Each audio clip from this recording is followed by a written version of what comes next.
We officially have a time, a date, a Yeah, place. it feels real now. We're here. We're Yeah. here. We're here. We're here, as Manoa would say. Welcome back to the Flight Deck Podcast. We are officially headed to the MLB postseason. Yes. There's no other games today. We're not even gonna just Yeah. that's it. We finished the regular season. We'll be heading to Toronto for Friday, Saturday, Sunday. Well, hopefully not Sunday. Hopefully just Yeah. Friday, We're Saturday. not gonna need Sunday. Hopefully we don't need Sunday. We get it done in two. We got the Seattle Mariners coming into town. Yep. That was kind of the only thing that needed to be decided after our last podcast, because when we last spoke, the Jays had already clinched and we were just trying to figure out where and who. Yeah. And we know the where, we know the who. So Yep. we're we'll talk about how we got there. Yeah. The Red Sox came to town.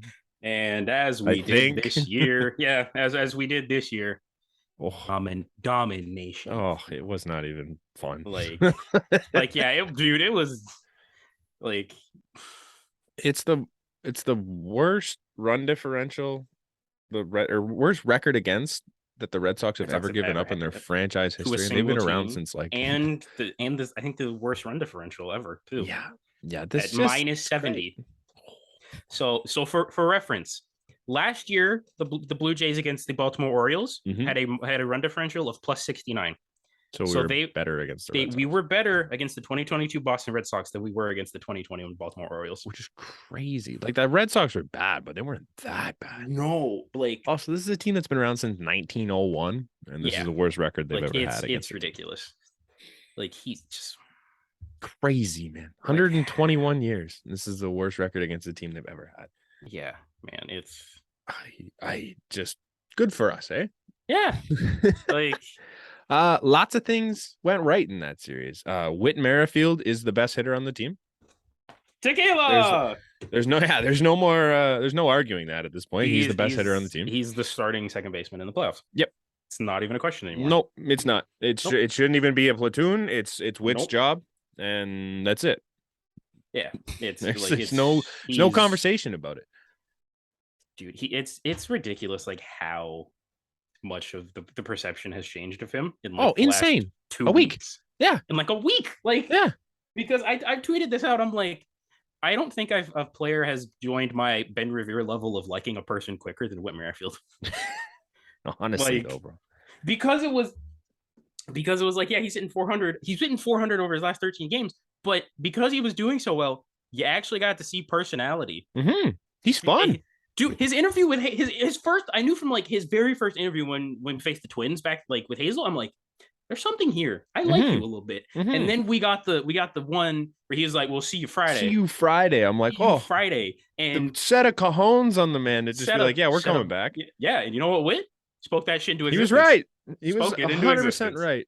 Whit Merrifield, since the first game of the Rays series, he's hitting 474.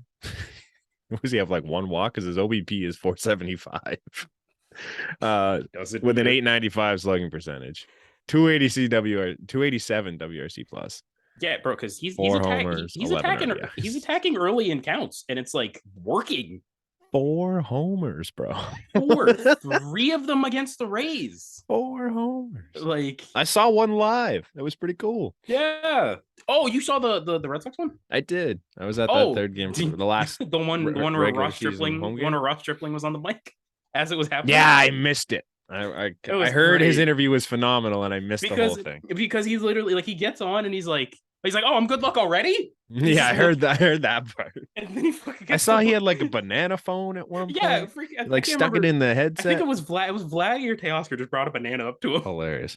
Like, yeah, I'm a little disappointed I missed that. Yeah, but dude, it was great. Like, he's provided, like, and even like we can. Geez, it feels like forever ago. But like he's fast. He's fast. Amazing base runner. Yeah, like guy can play. Like, yeah, dude, it's crazy what happens when you give a guy at bats, eh? You know, it's crazy when you give a guy that had the longest active streak in consecutive games played since, like, who would have thought that would work out? Since 2007, you give him a run of games starting at his natural position. Yeah, like, he's good again. It's crazy, dude. And then we can also talk about Daniel Jansen. Daniel HR Jansen. Yeah, bro. Like dude, he's your starting catcher. I don't care. He has to be. I think. I don't even care that Alek Manoah is game one. He needs to be your starting catcher. At minimum, Danny is your DH. Yes. Unless there's no game where Danny Jansen should be out of it right now. We can get to like the line, like get into depth about the lineup, but yeah, Danny can't come out the lineup. I don't. No, absolutely not. Like, there's no shot he can. No, man. Like this guy's the best catcher on your staff right now. Plain and simple. Like, he's hitting significantly better than Alejandro Kirk right now, and he's a good back catcher. He's a better game caller. Yeah, dude, like there's no way that guy shouldn't be in. All right. You can argue with me the Alek Manoah, Alejandro Kirk thing. Sure, I think it's blown out of proportion. I don't think it really matters. Yeah, and Danny, and you're gonna tell me, you're gonna say all the pitch framing stuff, which yes, this year it matters. But sure, once that robo stuff comes in, honestly, framing's not gonna matter as much as we think. I still think framing is the dumbest stat to judge catchers by. I don't framing is framing. If you it's an umpire stat, bro. Yeah. what? Yeah. But yeah, I'm gonna start some narrative ball. As long as Doug Eddings has a job. Oh God, yeah. There's no way that framing should matter. Yeah, Doug Eddings is Well, I'm gonna start some narrative ball here. Since May 6th of 2021. Okay. So it's essentially 2 full seasons. Mm-hmm. There is one Blue Jay in the top 10 in WRC plus that has played at least 100 games. It's Danny. It's Danny Jansen. He is 9th in the league in WRC plus. When he's healthy, he's the top 5 hitter on this team. That is higher. 3. Yes, that is higher than Jose Altuve, Shohei Ohtani, Kyle Tucker, Julio Rodriguez, Vladdy, Mookie Betts, Manny Machado, Austin Riley, Carlos Correa. He's the GOAT.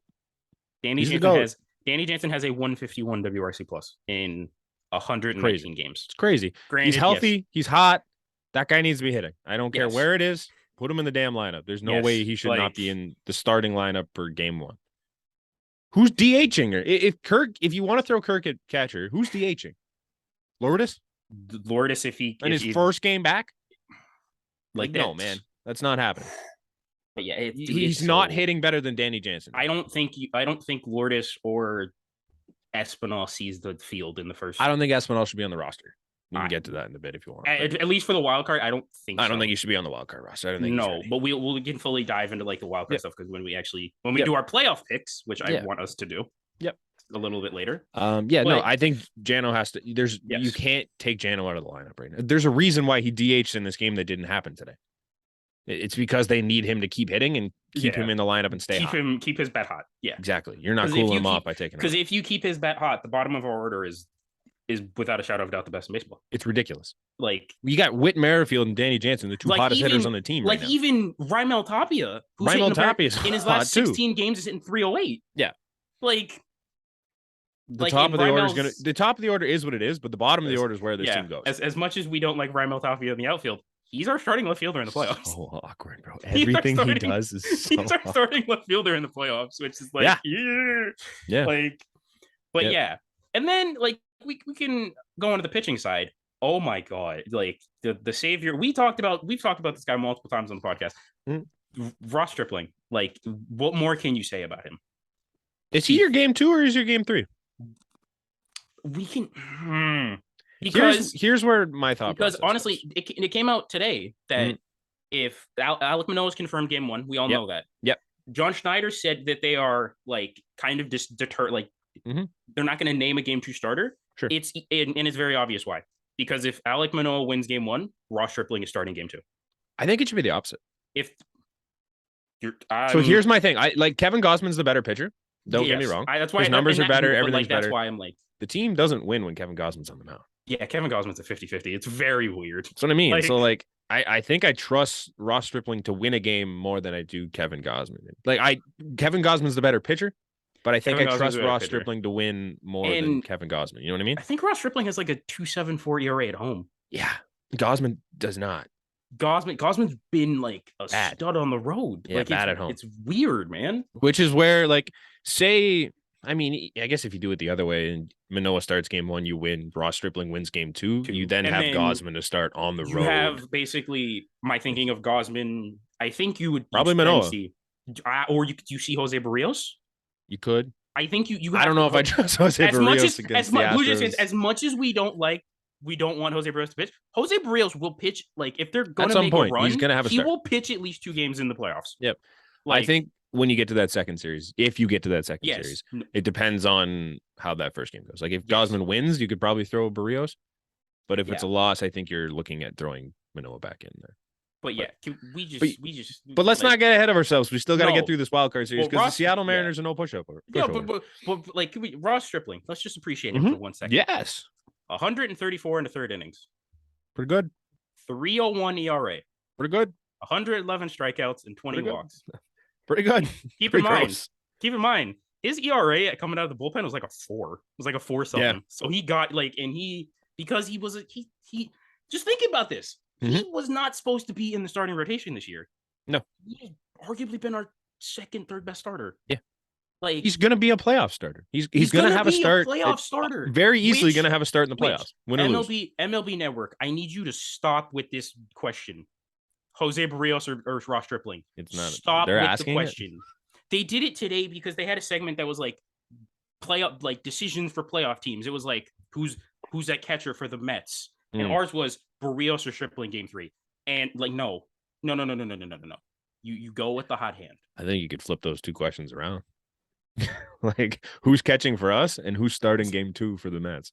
Like, hey, DeGrom's good, should be great. DeGrom's scuffling. Yeah, dude, but yeah, I don't know, man. The Red Sox series was just happy times. It was fun because we saw a young Canadian citizen that I found out get his first major league base hit, and that is one, as we like to call him, Swato Lopez. Swato Lopez, man. He got his first RBI today in the game that didn't happen. It's an asterisk on the RBI, but that's okay. He's been great. Yeah, he's been like got this. I'm not gonna go as far to say he stole a job for the postseason roster. No. But like, I don't know, man. If a guy goes down, do you trust him or do you trust Brad? Honestly trust Otto. Yeah. Because let's just get this out of the way. I think Brad lost his postseason spot. Oh yeah, today. Bradley Zimmer lost his postseason job today. And if anybody gained, if anybody, 2 people, Gabby and Jackie Bradley Jr. Well, I think Jackie had one. I don't think Jackie, if you're gonna pick between the 2 defensive outfielders, Jackie's got the better game. Jackie has the postseason experience. Jackie is, as much as he's not a good hitter, Jackie's a 10 times better hitter than Bradley Zimmer. If you need to play him currently, more than 2 innings. Yep. And Jackie Bradley Jr. is not as fast. That man reads a ball off. Yeah, holy shit. Amazing. That one on Ryan McKenna in the third inning, whatever it was. Yeah. Incredible. He had no right to get there. Yeah. His ability to read a ball off a bat is actually, it's like ridiculous. Yeah. I mean, Brad's got the same thing, but like, it's just, there's so many more intangibles that Jackie brings. Yeah. Where Brad has the speed, so like Jackie just has the reaction time. Yeah. Like, yep. And yeah, there's just so many, like Jackie he's come up big in the postseason before. He was an ALCS MVP. Like, I don't think there was a question about Jackie Bradley Jr. being on this roster. No, I think he was an easy pick to be on this roster ever since they signed him. He was coming in to be the defensive outfielder. That's why they got rid of Brad when they did. The defensive outfielder that has had playoff experience. Yep, exactly. I think the question to me was whether or not they run 3 catchers and keep Gabby, or they keep Brad. Yeah, and as we found out today, Gabby has oppo power. Gabby's got the pops. He's finding the pop. He does. Yeah, he put a hole in a wall, which was super cool. And his hit, he had 3 hits today or 2. 2 for sure. Because I know there was. I stopped paying attention. His first hit, it was a rocket. Through the infield. Yeah, like he's hitting the ball hard. Not to mention he threw out McKenna. Yeah, towards the end of the game. 8th there. Yeah, like he brings a lot. Like I as much as the team doesn't do all that hot when he's a catcher, I trust him a little more down in the back innings instead of Alejandro Kirk. And honestly, as we're looking at the playoffs, we're all obviously looking at the playoff roster. If say Kirk is DHing, you can pinch run Gabby. Sure. Like you can pinch run Gabby. I think the other thing too is that you could put Jackie into pinch run, and then you can use Gabby to catch after too is another option. Like it spends another bench thing, but like it gives you the best chance. I think. Yeah.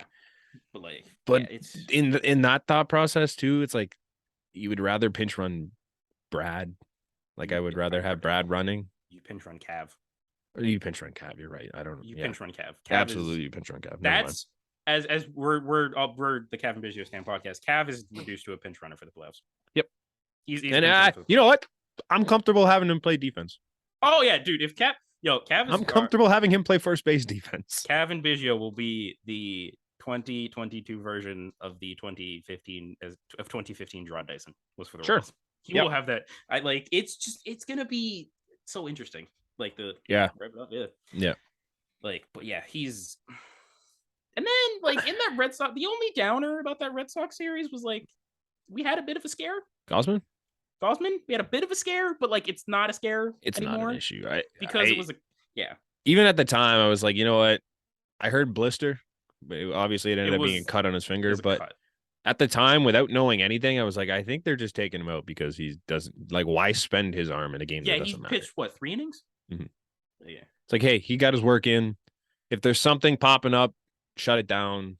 Get him healthy for the playoffs. It's pretty much like 5 days. I think that's a non-issue. Hopefully the finger heals up by then. He's got to do a ridiculous amount of treatment on his fingers, but he does that anyways. Oh yeah, the guy gets his fingers lasered between dude. Starts. Like it's crazy. The stories that I used, the stories that came out last year about him, like in San Francisco, and his like his fingers would be like just bleeding after starts, like because he was throwing splitter that much, and was like, yo.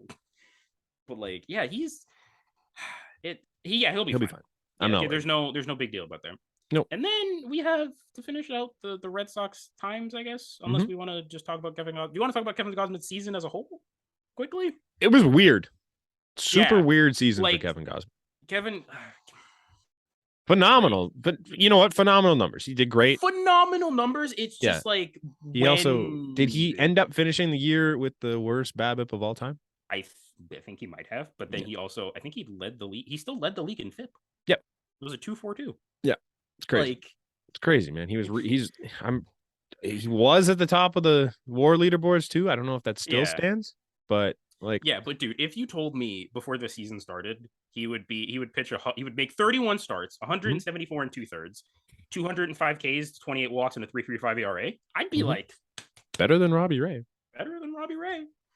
Maybe not down the stretch. Was it better than Robbie Ray's Cy Young season? Obviously not as far as Ks, but like as far as not in terms of like concrete numbers. Okay. But in terms of all the like the analytical stuff, probably. Yeah. But like everything else is just not really there. Yeah. But yeah, what can you do? Yeah. He was great. I have no gripe with I have no complaints about Kevin Gausman. He dropped a 5 in WAR, so that's fine. First in the A or second in the AL behind Justin Verlander. Oh, okay. But like Verlander's gonna win the Cy Young, let's be real. Yep. He's second to the Cy Young winner. I mean, the guy is the second best ERA in wild card history. Oh yeah, it's ridiculous. Like he's like what 38 off Tommy John. Yeah, like he's crazy. What? I didn't think he'd do this. I thought there was a 0% chance he did. He was a guy that was like heavy into the spider tack. Yeah, and like that was a thing, and then he blew out his arm and he came back better than he's ever been without spider tack. It's crazy. Yeah, but Kevin Gausman going out did give us history in Game 3. Yeah, because our boys Zach Pop and nice save Romano. Not me, because I'm Jordan Romano. Because I'm Jordan Romano. That was so cool. First time in franchise history that a Canadian has won and saved the game, dude. Which that's super cool. Kind of like I'm surprised. Like the more I think about it, we haven't had a lot of Canadians. No, we have not. Like we've got 4 right now. Like currently on the roster. Because Pop, Romano, Vlad, and Otto. Otto's raised in Montreal. All right, there you go. That's fair. 4 Canadians. Like I think the most we've had. Like gotta be right. I can't remember a time in my life where we've had more than like 2. Like, because did we have any on the 2015, 2016? Wait, was Michael? Michael Saunders was 16. Michael Saunders was 16, but then other than that, I was just like, I don't think. No. Not remembering any. Not really. Like Josh Donaldson lives in Canada now. That's not a thing I would expect to hear. Yeah. Well, his the mother of his child. I don't know if they're married. The mother of his child's from Newmarket, so apparently he's around there all the time. All right, that makes sense. Yeah. So honorary Canadian in spirit. Yeah, but not a Canadian. Speaking of love, apparently we have 2 separate proposal stories. I do. So the first one obviously blew up everywhere. You saw it where the guy, legendary move, so funny. It's legendary, and then it's like, you're an asshole. What a dick! But he pulls out the ring pop. Girl just smacks him and then too. Gives him the coke, like he throws his coke. Yeah, that's just. and then I hope it was worth it. Yeah. And then people pointed out, it's like, it's during the middle of a Boba Fett. Yeah. Like, do this in between innings, man. Yeah, crazy. Good for him. Yeah. The other one. So I don't know about this one. I was sitting in the corner, section 130D, like as far in the infield as you can get, which is right below the broadcast station, right? Where Jamie and Joe are always.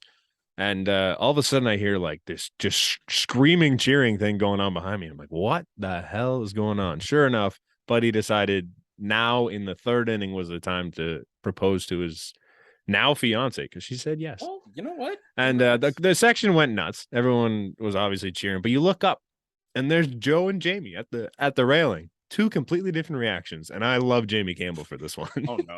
So there's Joe Siddle just clapping away, loving it. Like, good for you. And then Jamie Campbell. Like, what the fuck? He's looking at him. He's like, no. Not it's the 3rd inning, bro. What are you doing? Wait. like I mean, Jamie, yes. Like A, you had to wait 3 innings, or B, you did it in like the most random possible time. It's just like the 3rd inning, nothing's going on. You're not really happy about anything. It's just like, let's just pop the question now. Did the Jays win that game? They did.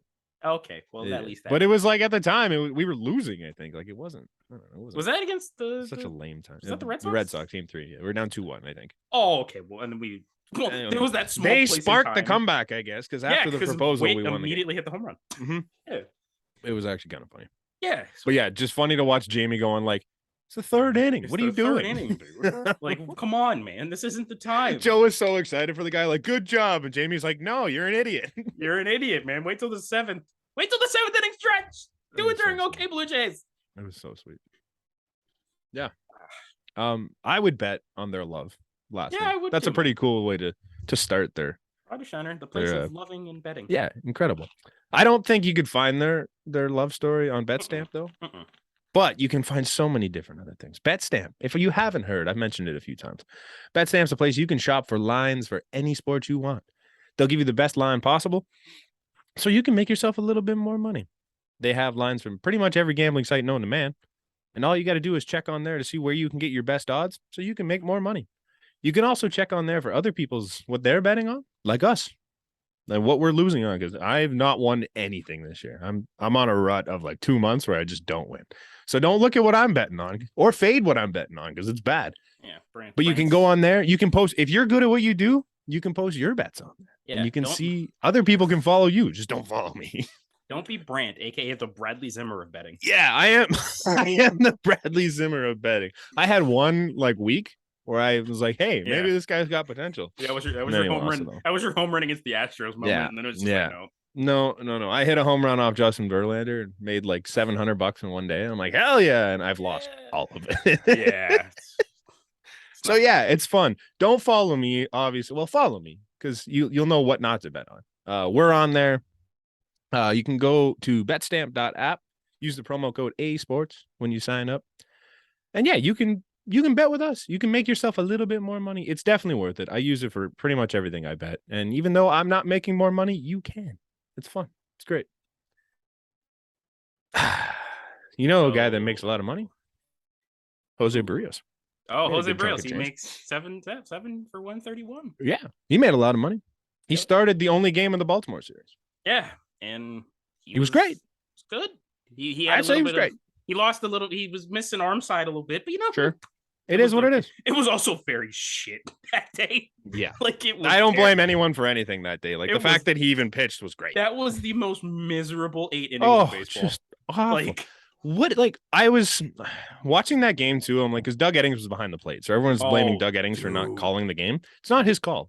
There was a couple Doug Eddings. You know whose call it was? It was the first baseman, wasn't it? First baseman? Bill Miller. Bill Miller, who was behind the plate in the game that didn't happen today. You know, one notable thing about Bill Miller. Bill Miller was the umpire that Brett Laurie threw a helmet at. Was he really? Yep. Oh man, I'm shocked that Bill Miller didn't call a game against the Jays and just let it go and be miserable for an entire 8 innings. Shocked. Kudos to non-petty Bill Miller, I guess. Now, no pettiness whatsoever from Bill Miller in that decision. I guarantee it. I thought that was funny. Yeah. I saw because they were like, they went through the whole thing, and on Twitter, all I could see was people bashing Doug Eddings for not calling it. And I'm like, oh, Doug Eddings must be the crew chief. Well, no, we can bash Doug Eddings because absolutely, he's bad at his job. Umpires and Kevin Biggio will be a god. God, dude. Kevin took 3 pitches. Yeah, he took 4 pitches that were 5-6 inches off the plate for strikes. I want to pull up the thing here. Hold on. Oh, you're gonna bring up the cabinet? Oh, image? No, not even the cabinet image. The umpire scorecards. Yeah, phenomenal. I love watching Doug Eddings because what was the do you know what the A's one or the White Sox one was for reference? We had 20. He missed 21 calls or something like that. I'll try and find the White Sox one because it's actually atrocious.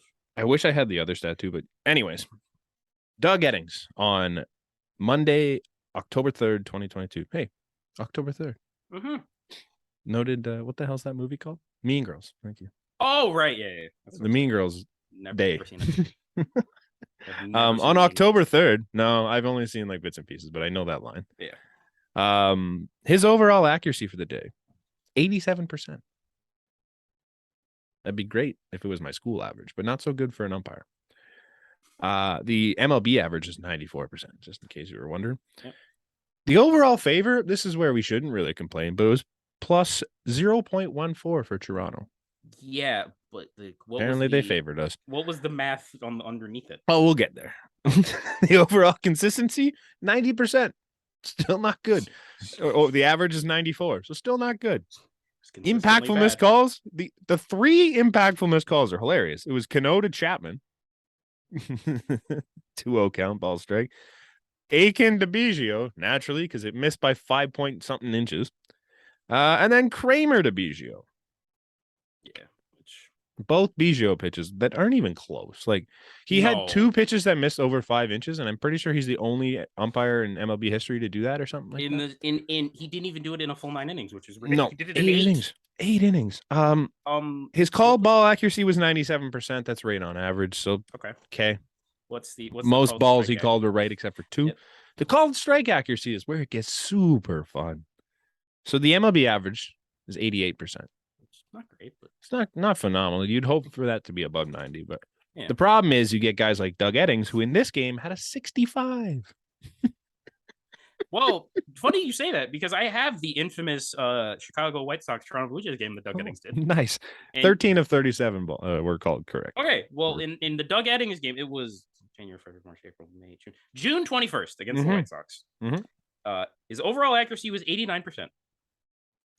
The overall favor, 2.03 runs for the Chicago White Sox. Yeah, it was bad. It was a 1-run game. It was a 7-6 game that the White Sox won in a walk-off. Oh, they won. His overall consistency was 91%. Mm-hmm.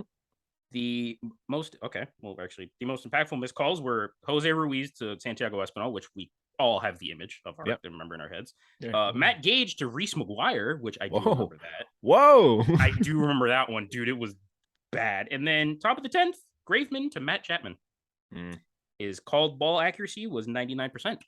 Wow. Missed 1 of 158, but his called strike accuracy was 64%. Just embarrassing. 25 of 70 were called. Yep, is just Doug Eddings. Just Doug Eddings is terrible at his job. Yeah, I love how we just went to shit on Doug Eddings. We were going to talk about Jose Barrios. No, I mean, like it's Barrios is what he is. Doug Eddings is just terrible at his job. All right, we're gonna narrative. I wanted to narrative ball 2 people. This is the second person I'm gonna narrative ball. Yeah, because Jose Barrios, he finished the season. Started 32 games. He had an ERA of 5.23, a FIP of 4.45, and he was 1.1 on the WAR. But clearly, the Blue Jays love him as a person. Like let's get this. The weirdest season in MLB history. I am about to read off. Started 32 games, 172 innings. The Blue Jays have a 63% win percentage when he's on the mound. He had 172 innings. Yep. He had a K to walk ratio of 3.31, which is solid. Very good. Yep. He had, of his 32 starts, he had 21 starts of 3 runs or less. Wow. Okay. And 16 of his starts were literally half of his starts, 2 runs or less. Yeah, it's nuts, man. And the Blue Jays went 23-9 in his starts. This is a guy that's either gonna shut you out for 8 innings in the wild card series or get shit on and give up 8 in the first. Yeah, there's no one between. No. Like it's wild. He could beat the Astros or he could get his ass beat by the Astros. Like, I don't know. I just did all the positives, but like he did give up a slash on like 290. Oh yeah, he was his overall numbers are not good because his bad starts were bad. He was either phenomenal or bad. There was not a lot of average for him this year. They said he had like 8 games where he gave up at least 5 runs. That's crazy, man. Like he's just when he's off, he's off. Like he's not anywhere near on. But when he's on, he could be the best pitcher on the staff. Yeah, and I already know we're gonna get the comments of, well, if we're basically if you take all away of his bad starts, but like I'm not even saying that. I'm just saying he has the potential to be the best starter on the staff. He also has the potential to be the worst starter on the staff. You say Kikuchi and Mitch White included. Mitch White maybe not. Mitch White can just be consistently bad. But you know what? He's never been that bad. Like Barrios gave up 7 in 2 innings. Like by like every statistic, this has been his worst season as a pro. Yeah. Which you hope he bounced back from that.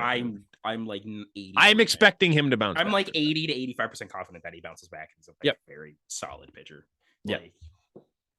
But like it's just, and if things didn't get weird enough, the game didn't even finish. And when they did call the game, it was 5-1. It was the top of the 8th.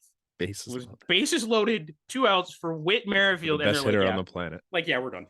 Game's over. like he's gonna get a hit here. We might as well call the game. Let's call the game now. We're done. What? Like. And then that was actually the night that we got the best news ever. Thank you, Detroit Tigers. We appreciate it. That's when we got home field. I got so much less worried about the Mariners after I watched them lose to the Detroit Tigers. I mean, I've kind of been less worried about them for a while. They're not what they were in the middle of the season. No. They look at their last few series. They've been losing to bad teams, and like they technically have a better record against us this year. Yeah, but if you look at the only series we played here, we took 2 out of 3. And then all we need to do. And then if you look at the game that we got swept over there, we got our asses handed to us. Sure, but it was like the worst part of our season. Let's just look at the pitchers that are on the roster. Let's just look at the pitchers that were on the roster. And for that, first off, that was the one of those games was Anthony Banda into Casey Lawrence. Oh, another one of those games was the Sergio Romo walk-off. No, yeah. So, like we did lose. Also, that was John Schneider's last game, or not John Schneider. That was Charlie Montoyo's last game It was his last game as a manager because he didn't make it to the Phillies. Or he got the first Phillies game. Because after that there was the they came home to Philly, the Budzinski funeral, and then the Phillies game, and then he got fired, which then started our podcast. Which is, time flies. So we haven't actually been able to talk about Mariners games on here because we're all before. Yeah, but two of our terrible losses against the Mariners, Casey Lawrence, Anthony Banda, Sergio Romo. Yeah. Not on I'm the not team. Worried. Have you seen the videos? They're going around on Twitter, but I've seen them on TikTok. Yes, the guy that's like Western Canadian fan should root for the Bears. Well, there was that one. Did you see the other one that he says the series isn't even going to be close? I did, because it's man. It's so funny because in the video he goes, if you ignore the media and the run differential, and I'm like, yeah, if you ignore the media and the run differential and the fact that we have a better record and a better team and better fan base and we're at home, and if you just ignore all of that, I feel like fan bases are equal. I'm not going to say that we have Seattle fan base is great. Yeah, they are good. I got no issues with Seattle fans. Just that guy. Yet. Give it. If you just ignore the fact that we're better in every which way. And then he talks about the pitchers that go, they have 4 of the 5 best starters in the series. It's like, that's not even true. it's statistically not even true, especially lately. Luis Castillo has not been good lately. And Robbie Ray has not been good lately. Robbie Ray did his thing of blowing up in the second last series of the season. Yeah, literally. Like he did it in what way are the Mariners better on paper right now, let alone I think it's going to be a close series. Don't get me wrong. But to say it's not going to be close the Mariners way is the opposite direction. And then we got in Blue Jays world, before we completely dive down into the playoffs, we got the 2-0 games today, which I don't get why they're playing. They don't exist. But other than the fact that Gabby hit a homer. Gabby Moreno hit but we did get John Schneider's magnum opus. Yeah, what a lineup. What a lineup. Beautiful. Jano the 4-stick. Cav the third baseman. Cav at third was a weird. Yeah, it was with Merrifield, Ramon Tapia, Vladimir Guerrero. It's it's not a great lineup on a bottom of the order. That's 2/3 of the bottom of our order. Yeah. And then the third part of the bottom of our order is DHing, batting fourth. Mm-hmm. And then the bottom four, Gabby Moreno, Jackie Bradley Jr., Swato Lopez, there's a problem. And Zimmer. There's a problem when Gabby's hitting 5. Gabby was 6. Cav was 5. 6? Sorry. Gabby's hitting 6. Jackie Bradley Jr. was hitting 7. He's not hitting 9. The order is in shambles. It was fun. Yeah, but dude, it was would have been a great game until it wasn't. Would have been a beautiful game. Also, can we talk about the doubleheader a little bit? Just the fact that they did it. Yeah, the fact that MLB's made the Blue Jays play a doubleheader. I honestly think it's better. I know it sounds nuts. It sounds nuts. But I think you have more control over who pitches in a doubleheader because you have an extra guy now. Because today in the first game, it was Romano. They went Richard, Simber, Jimmy, Romano. Which I think you give the guys the innings when they need them. Yeah. Now you use Mitch White, he's done. You have Yusei Kikuchi, Casey Lawrence, Zach Pop, and probably Trevor Richards again if you really want to. Because as we were recording, we got the second lineup. Trent Thornton is back up, and Mitch White is down. You have Trent Thornton too. Trent Thornton is back up. Mitch White is down, and the lineup is Swato Lopez at second, leading off. Then Bo Bichette. Teoscar is the DH. Teoscar is the DH. Okay. Chapman is at third. Nice. Jano behind the plate. Kevin Biggio at first, and who? Oh my Vlad's god! Out. Oh my god! I'm gonna skip him. Jackie Bradley Jr. in right field. Bradley Zimmer in center field. Do you want to know who's in left field? Santiago Espinal. Gabriel Moreno. Gabe Moreno. Gabe Moreno's in left field. Oh, that's neat. Bradley Zimmer just lost it. Bradley Zimmer just lost his playoff spot. It's gone. I'm watching the game now. It's gone. Only for Gabby in left field. If you're testing Gabby in left, it's because you're okay throwing him out there if you have to. Because Gabby got an arm. Gabby got an arm. I'm watching. I was not gonna watch this game. I'm watching this game now just to see how he plays in left. We'll have to hurry up. What was I saying? Oh, no, but so you have what? You have Kikuchi. Is Kikuchi starting? David Phelps. Okay. So I'm assuming it's going Phelps.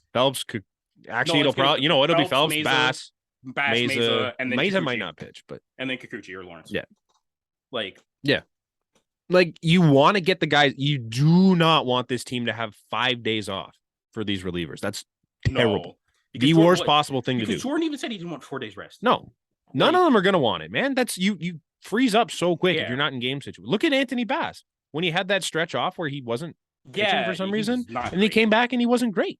No, but then he's come back and he's been good. Now he's fine. I've got no issue with Anthony Bass, but it's one of those things you don't want guys to sit around. So you let them all pitch today because there's a day off tomorrow. Everyone's just acting like they're going tomorrow. There's a day off tomorrow where they can regenerate and go again. Yeah. And if whether everything goes right or wrong, you're not going to use too many of your high leverage guys in the first game anyways. No. Because if Manoah stinks, then you're throwing Zach Pop. If Manoah's phenomenal, you only need to use Romano. Even if Manoah's okay, you're gonna use Bass in Meza and Romano. Or Garcia or yeah, you're only using 3. You're using 3 and then you still at work. And then you still have Simber and insert people here. Exactly. It's one of those things these guys can go twice in 3 days. That's not a big deal. And they're not gonna ideally most of them aren't gonna pitch in that Friday game. Yeah. In an ideal world. Even in a bad world. If Manoah gets lit up and you're down 6, then you're not going to need to use those guys anyways. Yeah. You concede and you throw Zach Pop. Yes. But I guess, we've been kind of nibbling. Teasing it a little bit. The Blue Jays, as we've said before, the Blue Jays are playing the Seattle Mariners. Yep. And it's in Toronto, which gives me a a great feeling. Who did you say was leading off this game? Sorry. Swato Lopez. It's already 1-0. No shot. I think. No. The thing just popped up and said they scored, but I don't know if that's true. The bases are loaded in the top of the first, so. Excuse me? All right. All right. Okay. Cool. Good job, Swato. Good job, guys. Jesus. But yeah, the Blue Jays are playing the Mariners. I guess this kind of could lead us into, well, honestly, I wanted to ask you a question. Sure.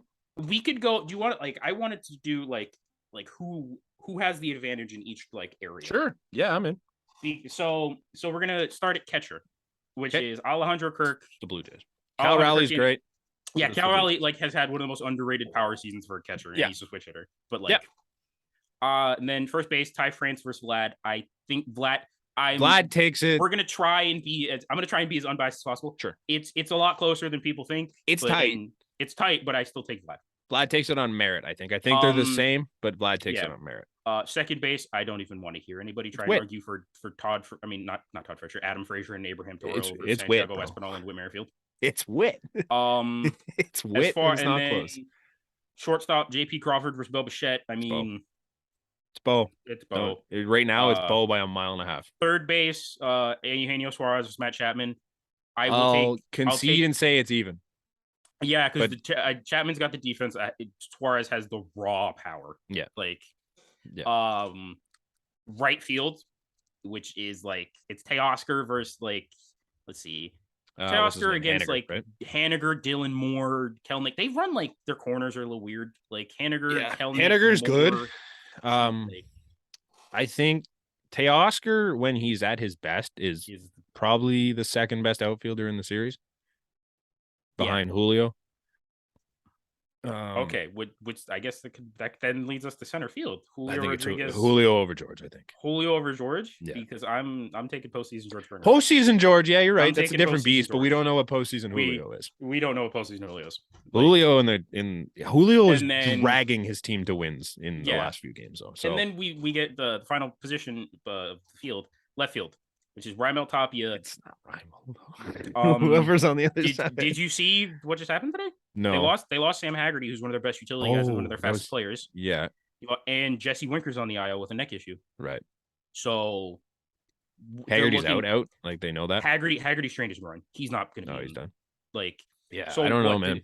Their outfield right now is Julio, Haniger, Kelnick. Oh, bro. Kelnick hit 2 home runs in the one game the other day. I don't know, man. It's tough. Kelnick is so hot and cold. But I mean, Raimel Tapia is not something that we're excited about either. No, I think if Lourdes is fully healthy, I think we have the advantage in left field. Yeah. With Tapia, I think you can call it a wash. Yeah. Starting pitching. I think it's even. Manoah versus who to start? Manoah versus Luis Castillo game 1. It's Manoah. I'll say slight Manoah.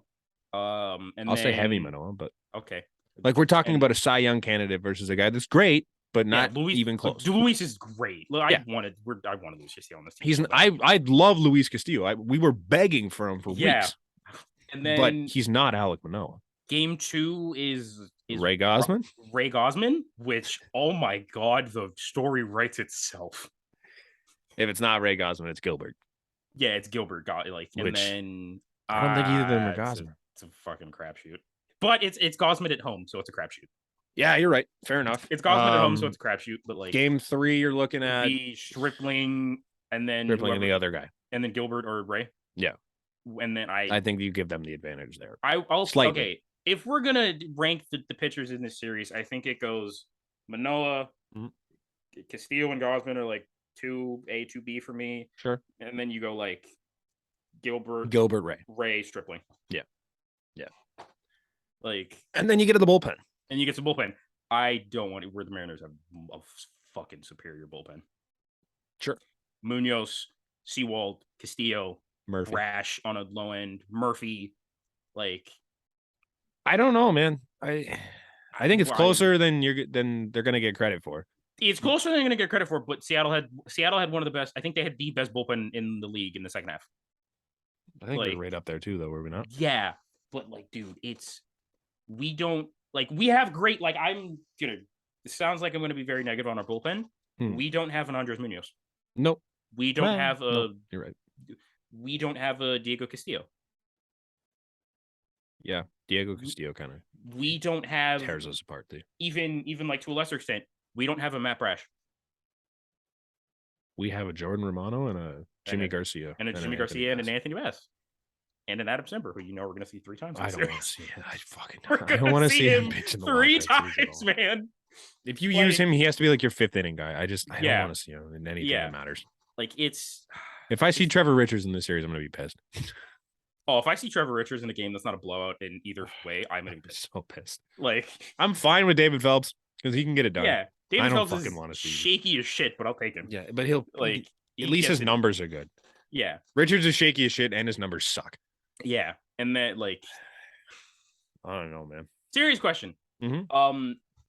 In like a game 3 scenario, if Ross Stripling gets you 5, who is the first person you get out of the bullpen? 5.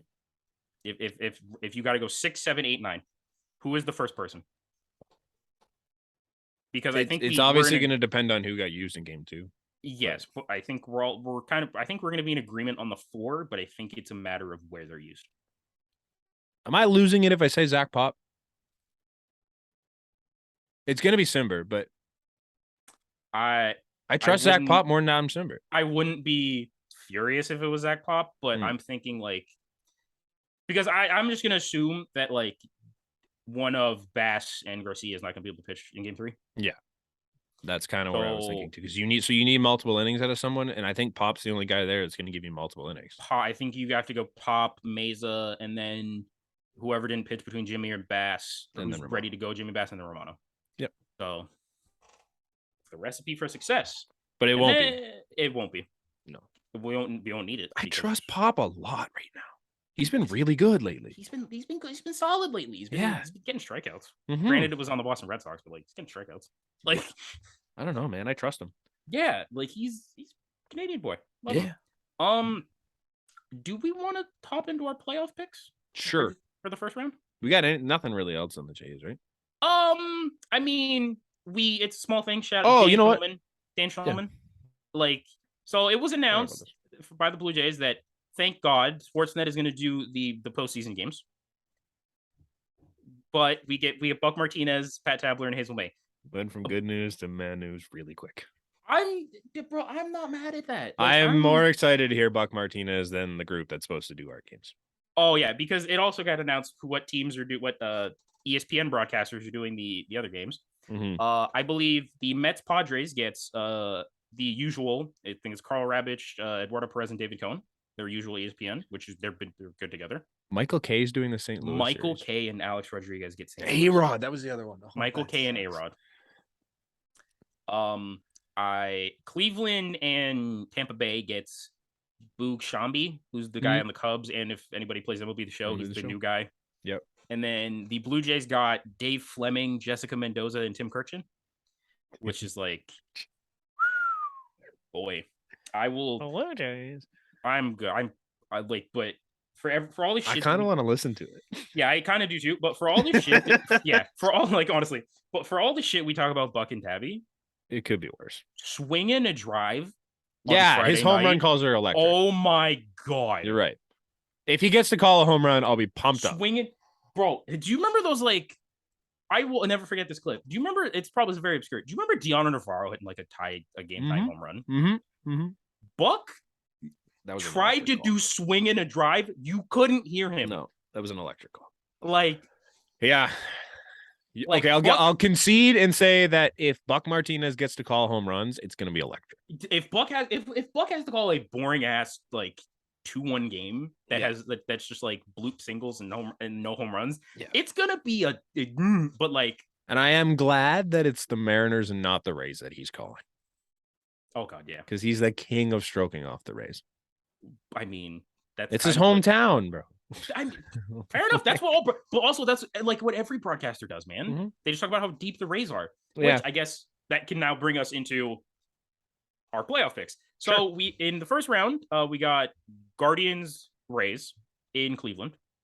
Okay, who do you have? I got Cleveland. Yeah, I got Cleveland in 2 games. Yeah, I got Cleveland. I'm right with you. the Rays haven't played Cleveland very well this year. It's in Cleveland. No, Cleveland's hot. The Rays are also cold. Dog shit on the road. Yeah. The Rays are terrible on the road. Shane Mack hasn't been good lately. No. And then I don't know who you're using for game 2.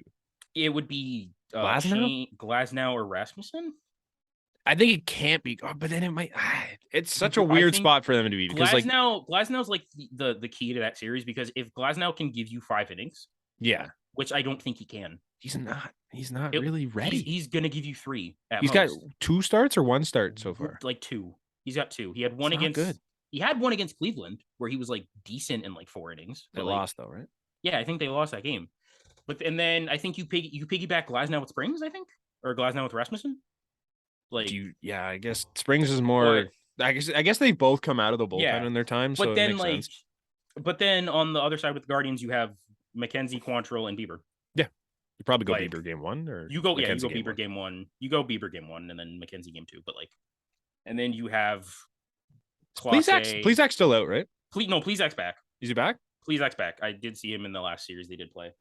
He's back, so you're gonna have him, and then you have Aaron Savali there too. You have James Karinchak. You have Daniel De Los Santos, who had a great year that nobody's really talking about, and then you have Emmanuel Clase, bro. You skipped over. Best. I know. No, I was getting there. You got as much as we love Jordan. You got the best. Save the best for last. Yeah, you got the best closer in baseball, and Emmanuel Clase back there, man. They can make a game late very early.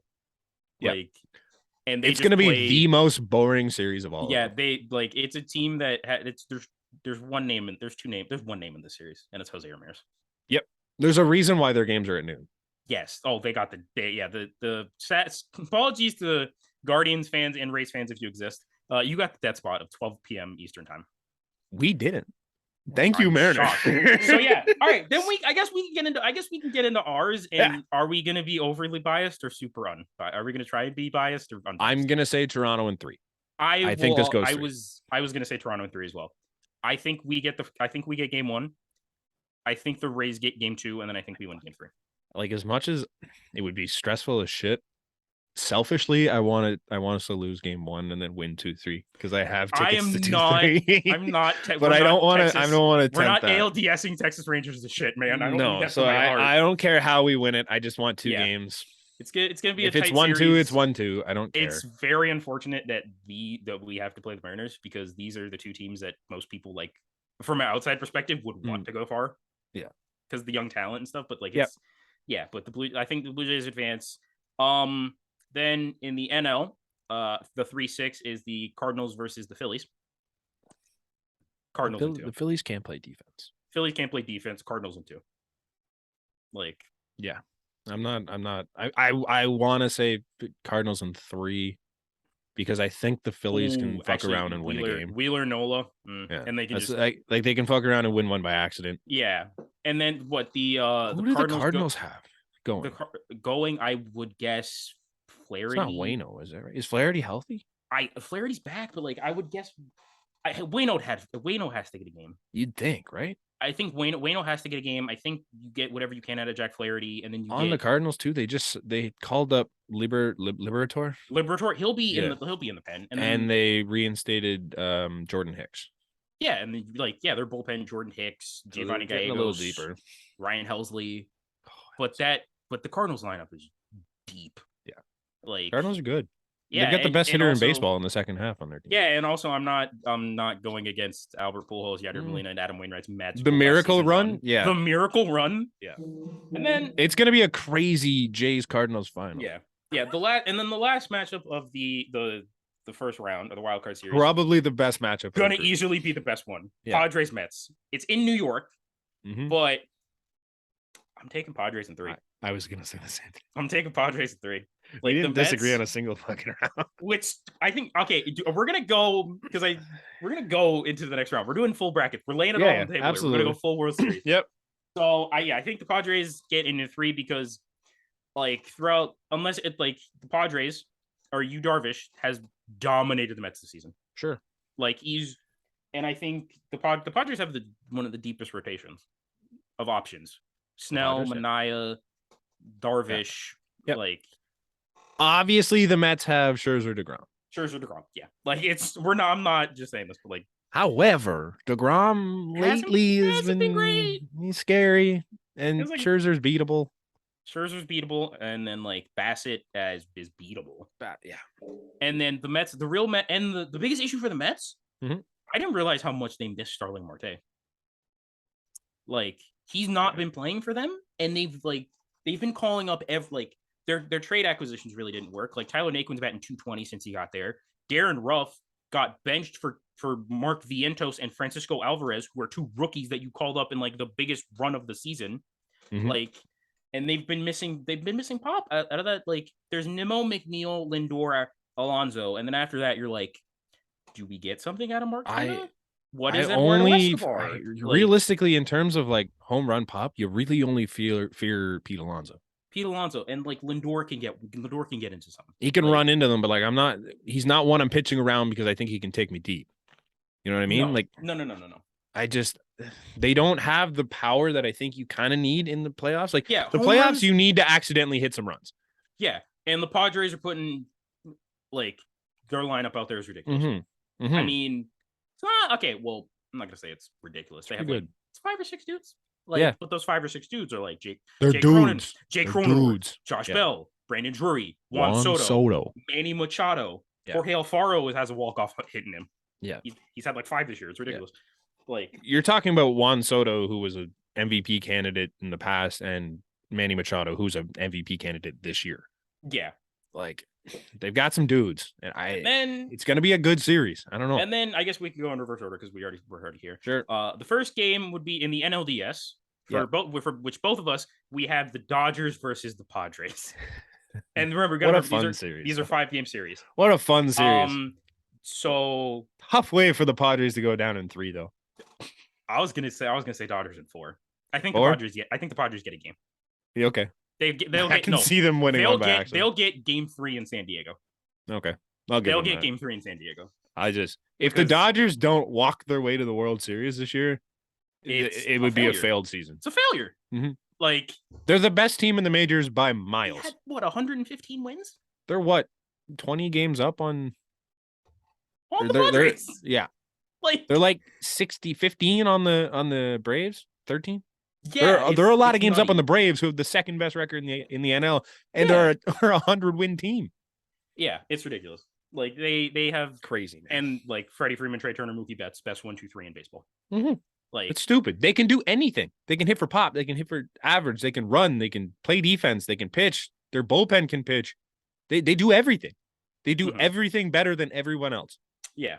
Like and then we can move on to the second matchup in the NLDS, which would be for us, it'd be the Cardinals and the Braves. So about that miracle run. Sorry, Albert. I got Braves in 3. I got Braves sweeping. I think that miracle run runs. I think you're looking at like a Ray Lewis with the Ravens type of run where I was gonna bring up Ray Lewis with the Ravens, but like, dude, or Peyton Manning, the Braves, like those type of things. The Braves are a train. Sure. Like they're a runaway train, man. I think people are underestimating how much this extra 3 days off is gonna hurt. 4 days off. Sorry. I think it's a lot. I think it's gonna hurt, but like for the Braves, the biggest thing they're riding high right now. You're gonna stop for 4 days. They're riding high, but the biggest thing for the Braves is Spencer Strider is back for them in the NLDS. Sure. Strider's gonna be a big piece. We're also talking about a rookie that hasn't pitched in the postseason. This is very true. But you're also playing against arguably the top 3 hitter of all time. But you're also talking about your second best player, your second best starter for the season behind Max Fried. Yeah, you're right. Like, I don't disagree. I just think it's going to be Cardinals and 5. And I think the biggest thing that the biggest X factor in that series might be very like no shit. Ronald Acuna Jr. Yeah, who knows, man? He's had such a okay season. Yeah, he's had a good season for anyone else, and just an average, below average season. Like he's not even the best outfielder on his team anymore. Like Anthony Bass is pitching in the second inning, by the way. Oh, okay. All right. So we're doing exactly what we said. Yeah, we called it as we're doing it. Good job. All right. But yeah, I think if Ronald Acuna Jr. just does Ronald Acuna Jr., Braves demolish this, and you get Dansby's on a heater, Olson's on a heater. Okay. Like the biggest question marks again, like it's Ronald Acuna Jr., it's Eddie Rosario, and it's what do you get out of the second base spot? Because right now they have Orlando Arcia going, and it's like, but you have Vaughn Grissom, who hasn't like really played that much in a little bit for some reason, I guess. But yeah, well, that's weird, man. That's I just don't underestimate the power of the old man. No, I'm not. But it's just like I can see. I think it's a miracle run they go on, man. I can see them taking down the Braves. I'm glad that we at least have like one difference. Differentiating. Yeah. Okay, so yeah, now we have in the ALDS the Guardians versus the Yankees. So Guardians we want to 4. Okay, all right. We're still in agreement. Like I have Guardians in 4. Yeah. Because it's not even to say that I think the Yankees are better than the Guardians, like completely on paper, but it's just like postseason. Don't care. Guardians play a disgusting brand of baseball that just so happens to probably be so annoying to play against. All they need Garrett Cole's gonna give up a 3-run shot to Josh Naylor.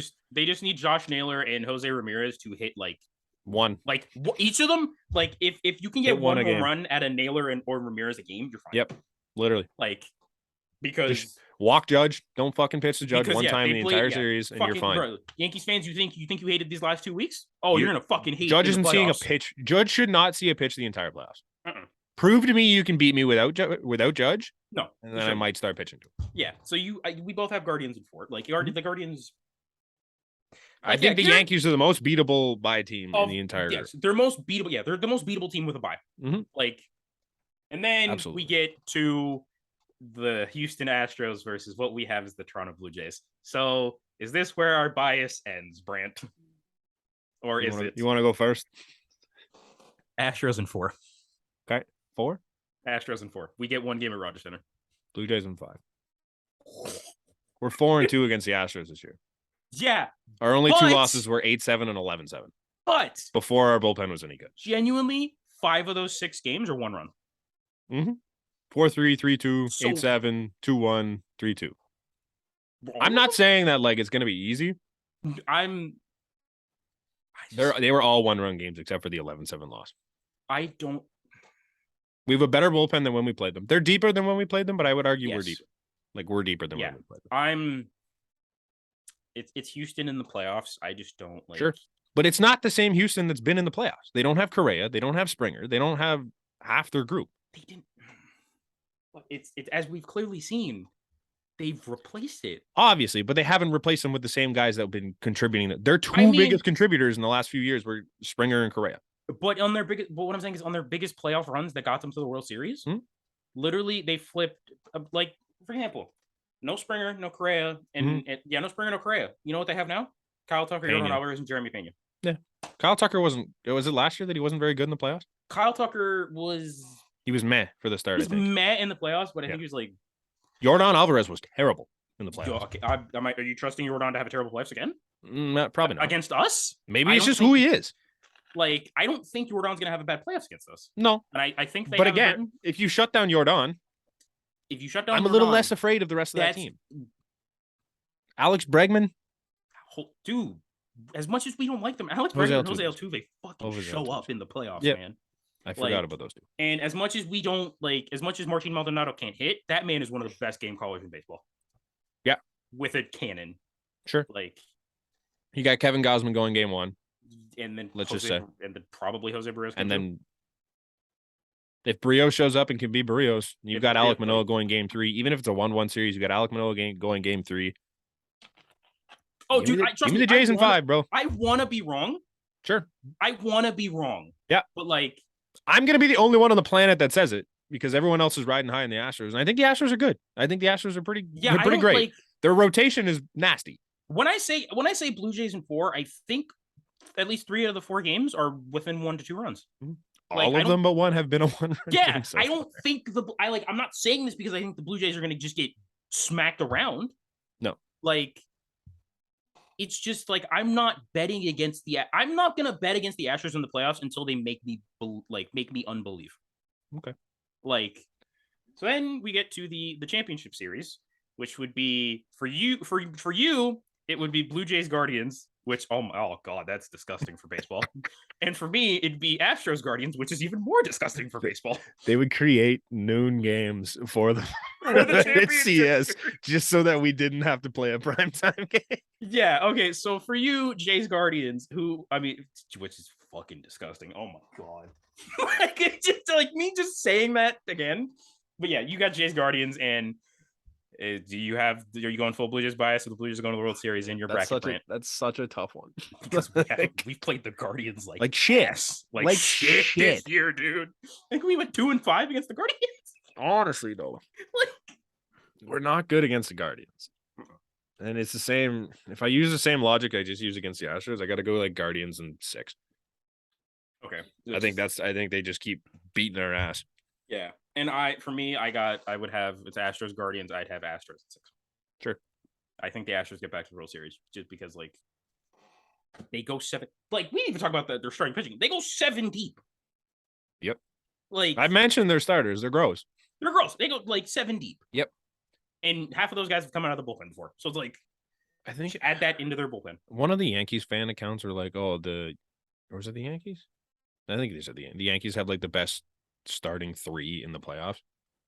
I'm like, the Astros 2 to 4 is better than your 1 to 3. Verlander, Valdez, and then what? Urquidy or McCullers? What's the other one? There's Javier, McCullers, Garcia. Like, yeah, they're gross, bro. They're Verlander, ridiculous. Framber, and then Javier and McCullers as your 4? They're disgusting. Like disgusting. They have the Cy Young winner, the guy that set the record for most consecutive quality starts, and then who cares? Yeah, as their 3rd. You're telling me Luis Severino in the 3 spot makes your rotation that much better? So yeah, so you got the nasty ass Guardians going to the World Series. I got the Astros, and then in the what would be our NLCS. Yep. Or did you? No, your NLCS is Cardinals against Dodgers. I have Braves against Dodgers. Mm-hmm. That's a fun one. Braves against Dodgers. I think it was last year's NLCS. I think either way. I think no matter what happens, the NLCS is going to be great. Oh, the NL is going to be actually fun to watch. Such a cool run. There's a lot of scenarios where the AL sucks. Oh, facts, bro. Like my scenario sucks. Your scenario sucks. If the Rays make it, it sucks. I think there's not a lot of good ways to do this. For the mass majority of baseball, I think the best CS would be Yankees Astros, but I don't want Blue Jays would be a blast. Yankees Astros or Yankees Blue Jays. Yankees Astros simply because of 2019 and 2017. Sure. It's more fun storylines. I think in terms of rivalry between teams and fans and all that, I think Blue Jays Yankees would be a blast. Yes. All right. Well, okay. In the NLCS, you have Cardinals Dodgers. I do. And you have what? I think that miracle run is a lot of fun. I was gonna say if you try and come up here with a straight face and say that the Cardinals are beating the Dodgers in a 7-game series. Albert Pujols, bro, best hitter in the second half. Adam Wainwright on this miracle run. Always clutch Yadier Molina, but it's gonna be the Dodgers in like 4 or 5. Yeah. I just don't see that. I have, and then mine's a lot more difficult. Too good, bro. The Dodgers are too good. I have Dodgers Braves. Good. Yeah, that's a little harder. It's maybe very 113 basic. Wins, Connor. Yeah, 113 wins. It's maybe very basic. Wins. It's maybe very basic, but I have Braves in 7. I have Braves in 7. 113 wins. 113 wins. I have Braves in 7. Sorry, 110. They didn't make 113. Trash. Braves in 7. Braves in 7. I think 6. 110 wins, man. I think 5 of those games are 1-run games. The Braves just lost to the Marlins. Okay, and the Dodgers lost to the Rockies and Diamondbacks a bunch this year. The Dodgers have been done for 2 months. It doesn't matter, Brand. They clinched in April. But okay, fine. But like I'm also a little. I kind of want the Braves to do well, just because Michael Harris is my guy. But like, sure. I genuinely think the Braves could beat. But the Braves can beat the Dodgers. They've done it. Can beat the Dodgers. I'm not last year. I'm gonna give you shit, but they can absolutely. The Dodgers are not a good playoff team. They have never been a good. Yeah, the Dodgers are perennial like losers. But they usually lose in the fucking playoff losers. I'm not going to say regular season losers. Losers. Yeah. So then we finally get to our World Series. Mm-hmm. For you, it is actually it is the worst possible outcome for baseball. And for mine, it is Cleveland. It is the best possible outcome for baseball. You have the Guardians and the Dodgers in the World Series. You better post this clip and you better stick to it. We post this. If this isn't on our TikTok and our Twitter and our Instagram, Brand, it'll definitely be on YouTube as its own clip. But. Yes, if you If you don't say Dodgers in 4, we are ending this podcast today. I swear to God. You're telling me it won't be the Guardians in 6? Oh my God. You can't with a Dodgers straight face. I'll give the Guardians 1 game. Yeah, you better say Dodgers in 5. Oh Dodgers my God. In 5. All right. I got wow, I have a rematch of last year's World Series. I got Astros Braves. Nice. And oh boy. See, mine's way more fun. Shit, who has home field between the Braves and the Astros? The Braves, right? How does it work? Is it just highest record? I was gonna say I would think I feel like the Astros have to have it, right? Because I know the Astros are the 1 seed and the Braves are the 2 technically, but like oh yeah, Astros are 105 wins. So yeah, okay, so it would be the Astros at home, and Astros will have 105 wins. Yeah, it's weird. And because the Astros are at home, Braves in 7. Okay, I'll take Braves in 7. Hey, the one thing we need to always remember about the postseason, we're always wrong. Oh, bro, like all of our predictions there, this fucking World Series is going to be goddamn. It's a nightmare. Tampa. It's going to be the Rays and Tampa the Bay and the Padres. Mets. Like, yeah, it's going to be Tampa and the Mets or some shit. Like, we just. Like, you can't predict baseball whatsoever. Okay, now that we're kind of so you have Dodgers over Guardians in 5. I have Braves in 7 over the Houston Astros, which oh my God. But I think what in your opinion for the sport of baseball is the worst possible World Series matchup, and why is it Guardians Phillies? Oh no, Phillies would be fun. Don't give me that. Oh, you know what though? The rest of the NL is great. Yeah, because you're telling me the Padres have to make the World Series. This is fucking entertaining. The Padres are kind of like, yeah, you're right.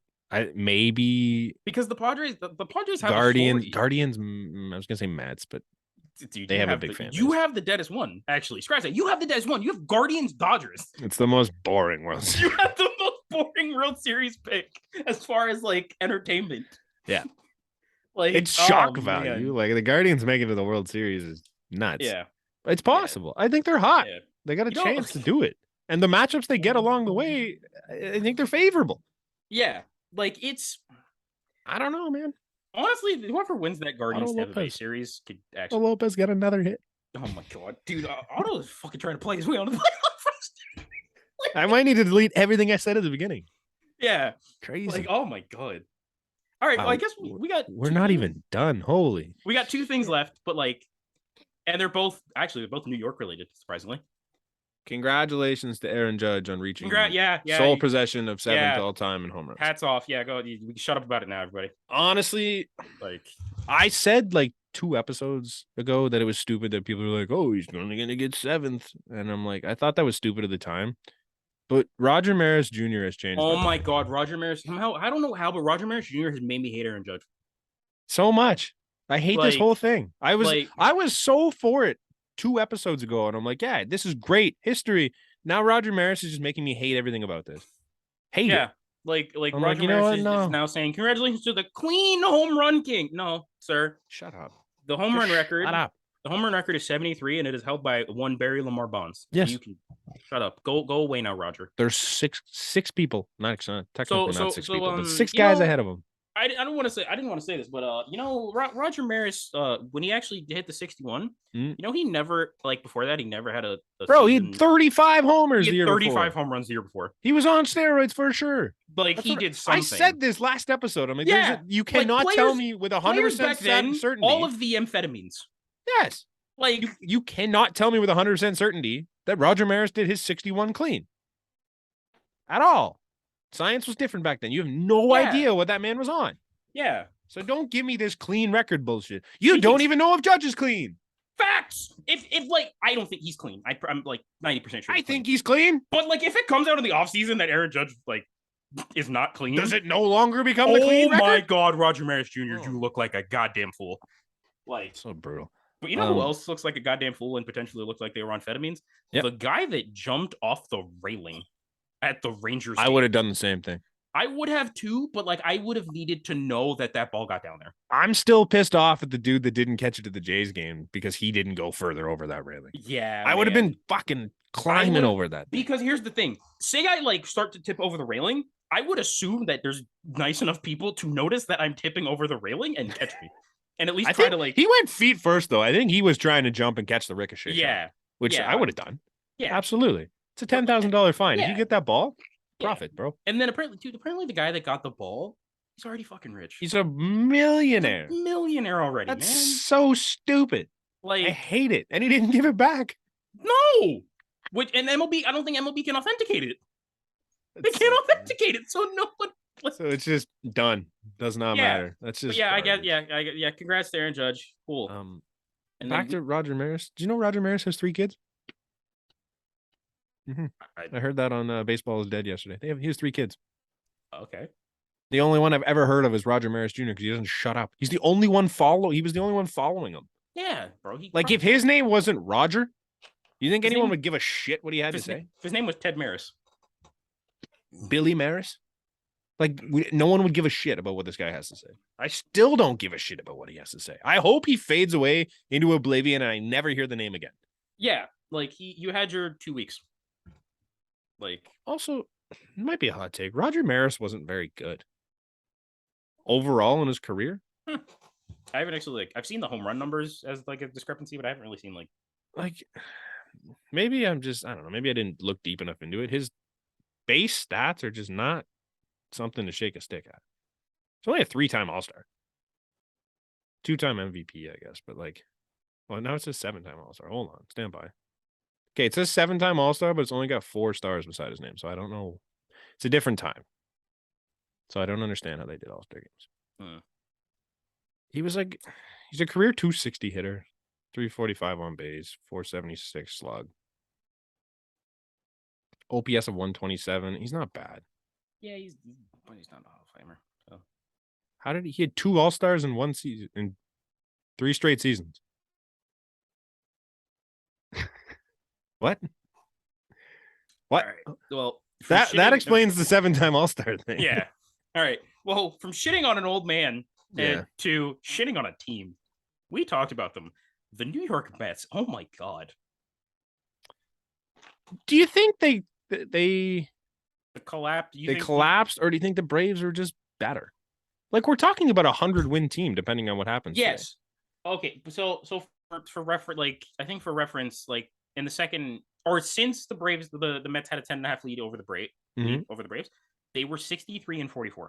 Yeah, that's great. That's a 95-win team. That's great. But you know what? Since that point, the Atlanta Braves have been 76-32. That's 114 wins. That's literally they played like the Dodgers. Yeah. For that all that time. Mm-hmm. I don't know. I just don't see the Mets collapsing so much. I'm not going to say it's a collapse. I'm going to say it is the biggest choke job I've ever seen in my life. Yeah. Because you want to know one of the most important things there?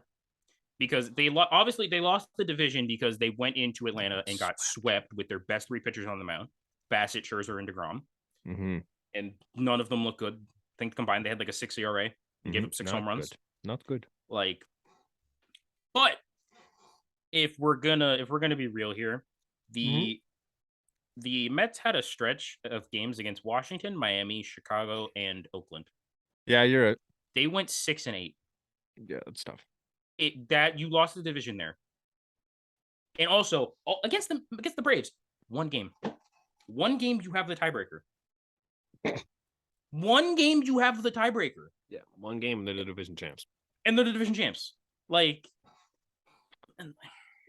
Yeah, I guess they technically collapsed. I guess you're right. Yeah. But I mean, I don't feel bad about the season if I'm the Mets. No. You won 100 games.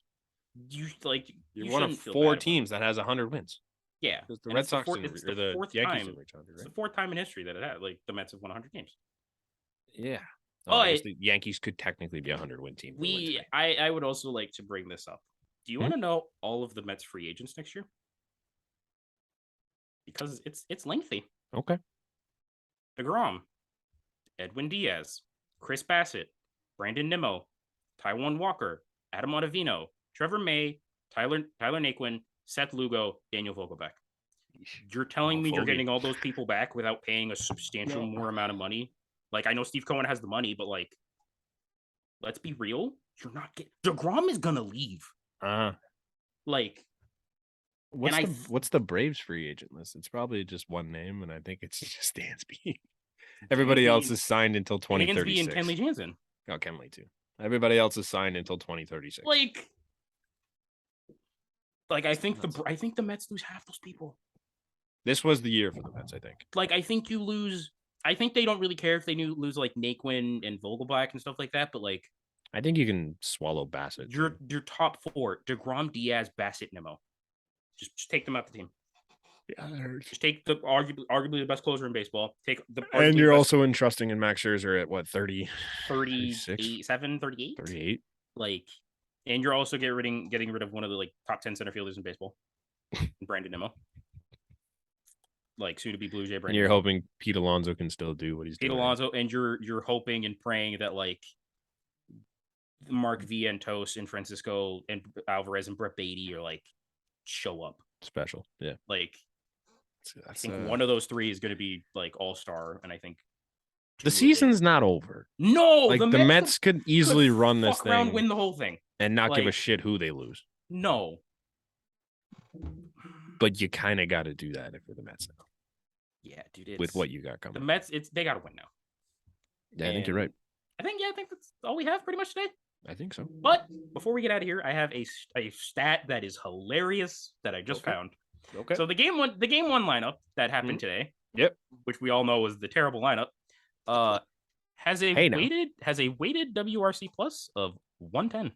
That's crazy. It's above average. It's crazy. With Bradley Zimmer and Jackie we almost Bradley Jr. won. And we almost won. For reference. If it wasn't for Mitch White, we would have won. Be top that lineup with WRC plus would be top 10 in baseball. So stupid. So stupid. I mean, this is also slightly cheating because at the time Swato Lopez had a 504 WRC plus, and it's only probably gotten higher because he hasn't gotten out. He hasn't gotten out yet. Yeah. But yeah, man. Timmy Mays is in now. We nailed this, dude. Actually, yes. Yeah. You could say we're Jano and Matt Chapman doing that awkward ass thing. It's been such a long time in the dugout, bro. I'm like, what? It's sounds like the goat screams. The bald brethren. Oh, it's so fun. I still can't get over that. I would just I keep watching it back, and I'm like, I don't know what went through their heads for this one, but I'm here for it. In the rain, in the cold, just so fun. It's so fun, man. All right. All right. Thanks for listening. Yeah. I guess the next time we see you, it could either be really bad or really good. That's what I was going to ask you this off the air, but I feel like we got to do an early episode next week, given the circumstances. Yeah, we might. We might need to switch to 2 a week at this point because we're gonna be. Because dude, we can't do an episode 3 days after the we're gonna be through both rounds and be like, well, this is what happened for 2 rounds. The Blue Jays have been out for 5 days. Yeah. So we may need to switch to 2. We'll see. You may be getting more flight deck in your life. We'll see. Yeah. We'll let you know. You'll know when we know. Yes. We will catch you next week, I guess. Hopefully we are through Seattle and not going home or staying home, I guess. Yeah. Thanks for listening. Don't forget to click the link in the descriptions below for all our socials and to download BetStamp at BetStamp app. Use promo code ASports. That's EH Sports. Make yourself some money. Have some fun. Bet on these series. Why not? Should be a good run. Hopefully it's a lot of fun. See you guys there if you're there on Saturday. Yep. We'll catch you later. Cheers.